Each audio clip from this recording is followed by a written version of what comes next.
Bismillahirrahmanirrahim. Assalamualaikum warahmatullahi wabarakatuh. Waalaikumsalam warahmatullahi wabarakatuh.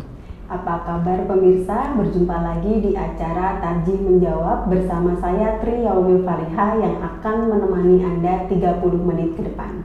Baik pemirsa, di sini saya telah ditemani oleh Ustadz Asep Solahuddin, SAG MPDI. Beliau adalah anggota Divisi Fatwa dan Pengembangan Tuntunan Majelis Tarjih dan Tajdid Pimpinan Muhammadiyah. Kita sapa dulu. Assalamualaikum Ustaz. Waalaikumsalam warahmatullahi wabarakatuh. Bagaimana kabarnya Ustaz? Alhamdulillah. Sehat ya, Ustaz? Alhamdulillah. Alhamdulillah. Semoga pemirsa di rumah juga selalu diberikan kesehatan. Amin. Baik, di sini di edisi Tarjih Menjawab ini kita akan mengulas serba-serbi zakat fitri, ya Ustadz ya. Untuk pengantar, barangkali bisa dijelaskan Ustadz bagaimana makna Idul Fitri dan maknanya. Ya. Terima kasih. Okay. Assalamualaikum warahmatullahi wabarakatuh. Waalaikumsalam warahmatullahi wabarakatuh. Pada kesempatan ini, pertama saya ingin menyampaikan bahwa zakat secara umum dibagi dua. Okay. Pertama adalah zakat fitri, yang kedua zakat mal. Zakat fitri artinya adalah zakat yang dikeluarkan ketika umat Islam mengakhiri bulan Ramadan. Sering diartikan al-fitri artinya berbuka. Karena sudah selesai melaksanakan kegiatan ibadah puasa di bulan Ramadan, maka orang yang berpuasa itu berkewajiban untuk mengeluarkan zakat yang disebut dengan zakat fitri. Maka zakat fitri ada kaitannya dengan kita memasuki pada bulan Ramadan. Kalau kita tidak masuk pada bulan Ramadan, tidak ada kewajiban untuk melakukan zakat fitri. Itu pengertian zakat fitri. Sering di masyarakat kita dengar zakat fitrah. Ya. Nah, menurut saya ya tidak perlu dibesarkan. Tapi kita coba mengembalikan kepada teks yang ada di dalam hadis bahwa Rasulullah menyebutnya dengan zakat al-fitri, maka yang disebut adalah zakat fitri. Kalaupun ada yang mengatakan zakat fitrah, ya monggo lah, tapi ini kita kembali kepada teks yang disampaikan oleh Rasulullah SAW. Oke, untuk dalil zakat fitri sendiri Ustaz, mungkin ada dalil khusus baik itu Al-Quran ataupun As-Sunnah? Ya, ada beberapa hadis yang berkaitan dengan kewajiban atau dipardukannya zakat fitri. Saya lihat ada 4 ya. Pertama dari Ibnu Umar, kemudian sahabat Abbas, kemudian ada juga Abdullah bin Umar ya. Tapi semua dari hadis itu menyebutkan bahwa Rasulullah SAW mewajibkan zakat al-fitri, zakat fitri. Satu hadis menyebutkan mewajibkan zakat fitri kepada seluruh orang Islam. Nah, seluruh orang Islam itu baik laki-laki maupun perempuan, yang kecil atau yang dewasa, kemudian ada juga yang hamba saya atau yang sudah merdeka. Nah, ini semua disebutkan di dalam hadis-hadis yang berkaitan dengan zakat fitri. Kemudian juga ada hadis yang menjelaskan tentang zakat fitri ini, kaitannya dengan kapan zakat fitri itu dikeluarkan. Nah, dikeluarkannya itu di bulan Ramadan sampai batas akhir sebelum orang itu berangkat ke tempat pelaksanaan sholat Id. Nah, jadi hadis-hadis itu juga banyak, di samping menyebutkan tentang diwajibkannya zakat fitri, tapi di belakangnya ada beberapa keterangan. Termasuk dalam dalil itu juga menjelaskan apa bahan yang dikeluarkan untuk mengeluarkan zakat fitri. Yang disebutkan di dalam hadis so'an min tamrin, satu sok dari kurma, ada satu sok dari gandum dan lain sebagainya. Ini beberapa dalil yang menyebutkan tentang kewajiban zakat fitri. Oke, itu tadi menyebutkan satu sok ya Ustaz ya. Ya. Itu kalau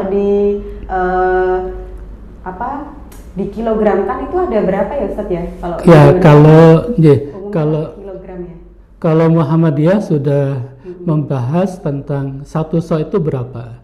Kemarin juga kita rumuskan bahwa satu so itu sama dengan 2,5 kilogram. Nah, perhitungan 2,5 kilogram itu sudah melalui kehati-hatian, ihtiyat, ya. Ihtiyat dari hitungan dari katakanlah Mesir dengan menyesuaikan dengan bahan yang ada di masing-masing tempat orang Islam. Sehingga kalau dari gandum disamakan dengan beras, beras itu kan lebih berat ya. Maka di situ dihitung dengan kehati-hatian 2,5 kilogram. Kalaupun nanti ada yang mengatakan satu sa itu 3 kilogram, mungkin itu perdebatan yang sampai sekarang kan tidak selesai. Tapi Muhammadiyah tetap membuat satu keputusan untuk kehati-hatian bahwa satu sa adalah 2,5 kilogram. Nah, mengenai yang harus mengeluarkan zakat fitri itu siapa Ustaz? Kan tiap umat Islam tadi wajib zakat fitri ya, gitu ya. Yeah. Itu yang wajib mengeluarkan siapa Ustaz? Nah, yang wajib mengeluarkan zakat fitri itu kalau dalam ayat Al-Quran disebutkan dalam surat At-Tolak ya. Yeah. Liyun fikdu sa'atin min sa'ah. Jadi ayat ini berlaku secara umum. Orang yang mempunyai kelebihan berkemampuan itu wajib mengeluarkan zakatnya, termasuk adalah zakat fitri. Nah, zakat fitri. Nah, nanti problemnya atau persoalan kita bagaimana cara mengeluarkan dan siapa yang harus mengeluarkan. Orang yang mempunyai kemampuan itu atau yang disebut dengan dosa'ah adalah orang yang mampu mencukupi untuk dirinya dan orang-orang yang di bawah ampuannya. Kalau kita ibaratkan dalam sebuah keluarga, ada suami, ada istri, mungkin ada anak ya. Mungkin ada anak. Katakanlah kalau suami istri 2, anaknya 3, mungkin ditambah dengan mertua ya, karena mertua sudah usia lanjut, dia belum atau dinyatakan tidak bisa memberikan penghasilan, maka dia termasuk yang bisa kita berikan zakatnya, dikeluarkan zakatnya. Maka secara perhitungan tadi 2,5 kilogram kali berapa person yang ada dalam satu keluarga. Oke, dan itu tanggungan kepala keluarganya gitu ya? Iya. Oke, perbincangan kita masih seru Ustaz, tapi kita harus terpotong iklan ya. Kita akan kembali setelah jeda pariwara berikut ini. Pemirsa, Anda masih bersama kami di acara Tarji Menjawab dan kita masih ditemani oleh Ustadz Asep di sini membahas tentang serba-serbi zakat fitri ya Ustadz ya. Tadi sudah menjelaskan siapa saja yang wajib mengeluarkan zakat fitri. Nah, sekarang pertanyaan selanjutnya Ustadz, bisa nggak sih zakat fitri yang tadi dikatakan satu sot ya itu diganti dengan pembayarnya itu dengan uang Ustadz? Ya, terima kasih. Sebelum saya jelaskan boleh atau tidaknya zakat fitri dibayarkan dengan uang ya. Kembali kepada dalil tentang diwajibkannya zakat fitri, di dalam dalil itu disebutkan ada fungsi daripada zakat fitri. Di situ ada 2. Pertama, fungsi untuk peningkatan spiritual yang disebut dengan tuhratan lisoim. Jadi fungsi zakat fitri adalah untuk mensucikan diri, itu bagi orang yang berpuasa. Tapi di samping itu ada fungsi sosial, yaitu tu'matan lil masakin, bagaimana memberikan makan, memenuhi kebutuhan bagi orang yang miskin ketika masuk pada hari raya. Maka di situ muncul pembahasan tentang istilah tu'mah. Apakah tu'mah itu berupa makanan pokok yang sudah siap saji atau yang mentah atau yang matang, atau boleh tidak tu'mah itu diartikan dengan uang atau sesuatu yang diberikan kepada orang miskin untuk memenuhi kebutuhan pada hari raya. Kalau semuanya digunakan dengan beras, maka akan jadi persoalan adalah bagaimana cara untuk memenuhi kebutuhan yang lain. Maka untuk memenuhi kebutuhan itu dipahami bahwa tu'mah itu boleh dengan selain beras atau makanan pokok, yaitu berupa sesuatu yang sangat bermanfaat bagi orang miskin pada saat itu, yaitu berupa uang. Maka Muhammadiyah membolehkan membayar zakat fitri itu dengan uang. Cuman di masyarakat begini, sering kita saksikan, boleh dengan uang, bolehnya itu ketika seseorang mengeluarkan zakat fitri. Umpamanya saya sebagai kepala rumah tangga, punya anak 4, kemudian istri 1 kebetulan ya. Jadi istri 1, anak 4, berarti kan dengan saya 6. Ketika saya bayar kepada panitia zakat, saya memberikan dengan uang. Diterima uang itu, kemudian dicatat. Tapi ketika didistribusikan kepada orang miskin, bukan uang, tapi berupa beras. Jadi uangnya dibelikan beras. Nah, ini tidak apa-apa Ustaz, kalau ya sebenarnya tidak apa-apa. Diberikan uang ya. Betul. Jadi nanti ini kan kembali kepada panitia ya. Ketika bicara tentang zakat fitri, pertanyaannya apakah setiap orang miskin yang mendapatkan itu dibatasi harus 1 sok? Ini kan tidak ada batasan ya. Yang ada batasan itu orang yang akan mengeluarkan zakat fitri dibatasi. Katakanlah zakat fitri itu likulli ra'sin, bagi setiap individu. Jadi masing-masing individu dikeluarkan 2,5 kilogram. Tapi orang miskin apakah mesti mendapatkan 2,5 kilogram? Nah, di sini yang harus kita hati-hati ketika mendistribusikan. Jadi nanti boleh membayar zakat fitri dengan uang. Jadi beras dan uang. Ini kan lebih baik ya. Iya. Jadi nerimanya nggak beras semua saja, tapi nggak bisa beli lauk misalnya kan, jadinya tidak terlalu malah maslahahnya itu malah kurang termaksimalkan ya Ustaz. Dan sebaiknya panitia itu ketika membagikan zakat fitri kepada orang miskin, kalau menurut saya itu lebih baik dilebihkan dari jatah yang ada pada keluarga itu. Kenapa? Karena kemungkinan orang fakir miskin pun ingin mensucikan puasanya, sehingga kalau dibatasi satu keluarga miskin itu 2,5 kilogram, nah, kalau dilipat gandakan kan ada untuk kepentingan keluarga, dan dia juga ingin melakukan zakat fitri kepada yang lain. Jadi dia bisa mengambil zakat fitri juga buat dirinya dan keluarganya dari hasil dia menerima zakat barang lain, itu tidak apa-apa ya Ustaz ya. Karena kan tidak ada ketentuan ya. Orang yang mendapatkan zakat fitri tidak ada ketentuan harus 2,5 kilogram. Oke. Lalu untuk pelaksanaan zakat fitri di lapangan itu seperti apa sih Ustaz? Kalau ini bisa dijelaskan kepada pemirsa. Dalam pelaksanaan zakat fitri di sini ada 2. Pertama, kapan orang mengeluarkan zakat fitri, atau kapan amil zakat, panitia itu menarik zakat fitri dari orang-orang yang harus mengeluarkan zakat fitri.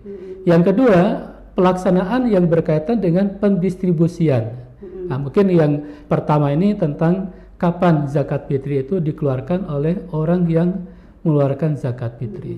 Dalam beberapa hadis disebutkan min Ramadan, artinya di bulan Ramadan. Sehingga ada yang memahami bahwa zakat fitri itu bisa disegerakan di awal bulan Ramadan. Jadi tidak harus di akhir. Tidak harus di akhir, betul. Tidak harus di akhir. Ada berbondong-bondong bayar malah di akhir Ramadan. Justru kalau di awal itu akan lebih memudahkan ketika akan mendistribusikan.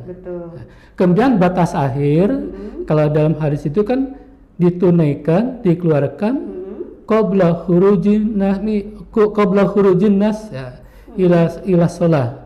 Jadi sebelum berangkat ke tempat pelaksanaan sholat. Ini sholat Id maksudnya? Iya, sholat Id. Jadi itu batas akhir. Walaupun nanti perdebatannya apakah batas hari itu sampai di situ. Boleh tidak pendistribusiannya nanti setelah sholat Id, itu nanti dalam pembahasan berikutnya. Tapi batasan untuk mengeluarkan itu bisa di awal bulan Ramadan, kemudian sampai menjelang pelaksanaan sholat Id. Berarti tiap muslim gitu ya, bagi dia itu anak kecil ataupun dewasa, itu terkena kewajiban zakat fitri ketika dia sudah menemui bulan Ramadan.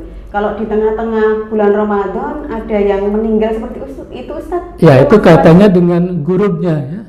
Kalau sudah katakanlah jatuh tempo atau tidak, ini nanti kaitannya dengan apakah meninggalnya setelah masuk pada bulan Ramadan atau tidak. Nah, di sini kaitannya seperti itu. Kalau masih masuk bulan Ramadan berarti masih terkena kewajiban Iya, ya Ustaz. iya. Dan itu yang membayarkan berarti Tetap kepada kepala keluarga, keluarganya. ya, kepada keluarga. Atau ahli warisnya mungkin kalau yang dia hanya punya anak gitu ya Ustaz ya, Iya. ayah ibunya sudah tidak Mungkin ada. juga sekaligus kita jelaskan tentang bagaimana posisi anak-anak yang ada di panti asuhan. Ya. Gitu. Karena anak yang ada di panti asuhan itu kan tidak punya kecukupan ya, untuk memenuhi kebutuhan. Bahkan panti asuhan sendiri bukan sesuatu yang itu mencari keuntungan, tapi banyak dibantu oleh masyarakat. Maka anak-anak yang ada di panti asuhan itu tidak dikeluarkan zakat fitrinya oleh pengurus panti asuhan. Seru sekali Ustadz diskusi kita, tapi kita harus terpotong. Tetap di acara Tarji Menjawab setelah jeda pariwara berikut ini. Baik pemirsa, Anda masih bersama kami di acara Tarji Menjawab dan kita masih ditemani oleh Ustadz Asep di sini membahas tentang zakat fitri. Oke, diskusi kita tadi sangat seru ya Ustadz. Yeah. Lalu selanjutnya yang ingin saya tanyakan, apakah zakat fitri itu yang kita keluarkan itu nanti diberikan gitu ya kepada keluarga sendiri Ustaz? Boleh tidak? Iya, terima kasih. Jadi siapa yang berhak untuk mendapatkan zakat fitri? Memang dalam hadis itu kan disebutkan tu'matan lil masakin. Jadi zakat fitri diberikan kepada orang miskin. Namun pemahaman kita terhadap hadis ini ada penyebutan itu hanya untuk sebagian, tapi yang dimaksud adalah secara keseluruhan. Artinya ini dikaitkan dengan surat At-Taubah ayat yang ke-60 bahwa ada 8 asnaf yang akan menerima zakat secara umum. Artinya seandainya di suatu lingkungan itu orang miskin sudah terpenuhi, tidak ada lagi yang bisa diberikan zakat fitri, maka zakat fitri bisa diberikan kepada 8 asnaf. Ini putusan Munas Tarjih yang ke-31 di Gresik kemarin ya. Ini sudah ada putusannya seperti itu. Termasuk juga nanti di dalam fatwa disebutkan bagaimana kalau keluarga itu yang diberikan, karena kondisinya atau statusnya termasuk al-fuqara wal masakin. Karena dikategorikan pada al-masakin dan al-fuqara boleh-boleh saja. Tapi sebaiknya penuhi dulu yang di luar keluarga inti, baru setelah itu melebar kepada yang ada di sekitar itu. Ya berarti tetap diperbolehkan tapi harus diutamakan yang di luar keluarga dulu ya Ustaz ya. Jangan sampai malah langsung diberikan keluarga padahal di luar masih banyak yang membutuhkan. Oke, lalu untuk pendistribusian zakat fitri sendiri Ustaz. Jadi kalau sebelum sholat Id itu harus sudah didistribusikan, itu kan sangat kesulitan sekali ya panitianya ya. Betul. Itu boleh tidak setelah sholat Id baru didistribusikan Ustaz? Iya. Jadi kembali kepada dalil tentang kewajiban atau diwajibkannya zakat fitri, di sana disebutkan bahwa man addaha qabla shalah fahiya, bahwa siapa yang mengeluarkan zakat fitri sebelum pelaksanaan sholat Id, maka itu disebut dengan zakat yang akan diterima. Tapi siapa yang mengeluarkan setelah sholat Id, maka itu merupakan sodakoh minas sodakot, merupakan bagian dari sodakoh. Nah, yang harus dibedakan antara pembayaran zakat fitri oleh seseorang, dikeluarkannya zakat fitri oleh seseorang, dan pendistribusian. Jadi kalau mengeluarkan jangan sampai lebih dari sebelum pelaksanaan sholat Id. Betul. Mengeluarkannya. Tapi kalau membayarkannya. Tapi kalau mendistribusikan bisa jadi dalam satu kasus, dan ini pernah dialami oleh Lajismu ya. Karena kan Lajismu itu satu katakanlah lembaga yang ada di Muhammadiyah banyak menerima zakat fitri yang berupa uang. Dan biasanya di detik-detik terakhir itu banyak yang masuk. Nah ini bagaimana kalau mendistribusikannya? Kalau mendistribusikannya sebelum sholat Id itu tidak mungkin. Maka dalam pendistribusian ini kita kembali kepada bagaimana pelaksanaan syariat Islam. Pelaksanaan syariat Islam itu jangan sampai memberatkan. Dan apabila ada kesulitan, maka di situ ada muncul kemudahan. Maka ada kaidah usul fikih al-masyaqqatu tajlibut taysir. Ini beberapa dalil argumen yang bisa dijadikan bahwa dalam pendistribusian zakat fitri itu boleh dilakukan setelah pelaksanaan sholat Id. Oke, nah itu kan jadi berarti bisa ya Ustadz ya. Jadi tidak harus semuanya diberikan sebelum sholat Id, tapi malah pendistribusian itu tidak maksimal ya Ustadz. Betul. Nah untuk memaksimalkan lagi, ketika nanti hasil dari zakat itu dimodalkan, itu seperti apa Ustadz? Ya, jadi kalau dimodalkan hasilnya kan bagaimana zakat fitri itu diproduktifkan. Betul. Nah, sekarang sering muncul di kalangan kita ini kan zakat fitri menjadi konsumtif. Oh iya. Nah, tadi fungsi daripada zakat fitri itu apa? Bagaimana secara sosial bisa memenuhi kebutuhan. Maka hadis yang berkaitan dengan zakat fitri ini kan penuhilah mereka, jangan sampai minta-minta ke rumah-rumah. Apakah minta-minta yang kita tidak harapkan itu hanya pada hari raya? Nah, di sini dipahami jangan sampai orang miskin yang mendapatkan zakat fitri itu pada hari raya tidak minta-minta, tapi seterusnya masih menjadi orang yang tetap minta-minta. Oh iya. Maka ini perlu diproduktifkan. Betul, apalagi tujuan daripada zakat itu kan bagaimana merubah mustahik menjadi muzaki. Nah, boleh diproduktifkan, dimodalkan, tapi dengan persetujuan daripada yang menerima. Nanti harus ada semacam kontrak lah katakanlah. Nanti dikembangkan. Itu boleh seperti itu. Bisa menaikkan derajatnya dia yang jadi tadi dia penerima zakat untuk di tahun depan. Dia menjadi mengeluarkan zakat karena tadi hasil dari zakat yang dia terima dimodalkan itu tadi ya Ustaz ya. Oke, Masya Allah sekali ya.